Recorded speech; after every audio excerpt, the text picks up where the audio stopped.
Angular analog of Newton law of motion. The Newton first law of motion.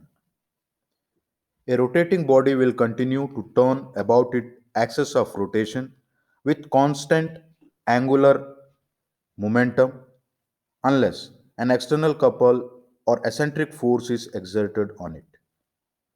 Or it can be said, a rotating body will continue to remain in its state of rest or in angular motion about its axis of rotation with constant angular momentum unless it is acted upon a external eccentric force or by a couple to change its state.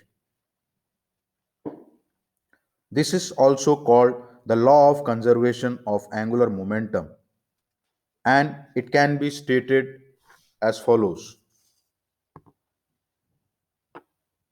This statement perhaps better known as the principle of conservation of angular momentum. That means a spinning body will continue spinning indefinitely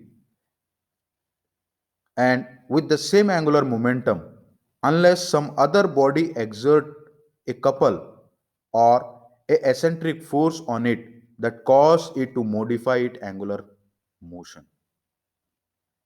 It means that in the absence of an eccentric force or torque, a rotating body has an angular momentum which is constant in both magnitude and in direction. In the airborne phase, the external force acted on the body is only its weight. This weight force is acting through the center of gravity. According to the law of conservation of angular momentum, only an eccentric force or a couple can change the angular momentum of the body. Thus, the weight force, being a centric force, will change the angular momentum of an airborne body and it will therefore remain constant throughout their flight. The only thing which can be done is to increase the angular velocity by decreasing the moment of inertia.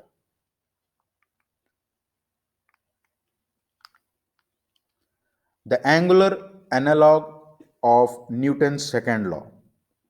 The angular analog of Newton's second law can be stated as follows.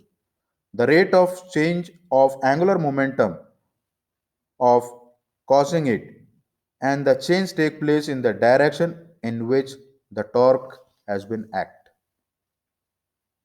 or we can say the angular acceleration of a body is proportional to the torque exerted, that is the moment of force, and this take place in the direction of the torque and is inversely proportional to the moment of inertia of the body, or it can be expressed algebraically in the form as it has been given, where T is said to be the applied torque, I1 and IF, that is the initial and the final moment of inertia, where Wi and Wf, that is the initial and the final angular velocity. So if I1 and I2, the relationship reduced to the given equation, where A is the angular acceleration. With the method of explained, this equation can be converted in the form of T is equal to IA. So next is the angular analog of Newton law of motion. That is the Newton third law of motion. The angular analog of Newton third law of motion can be stated as follows. For every torque that is exerted on a body, there is equal and opposite torque created on the first body, which is exerted by the second body. For every torque that is exerted by one body on another, there is equal and opposite torque exerted by the second body on the first body.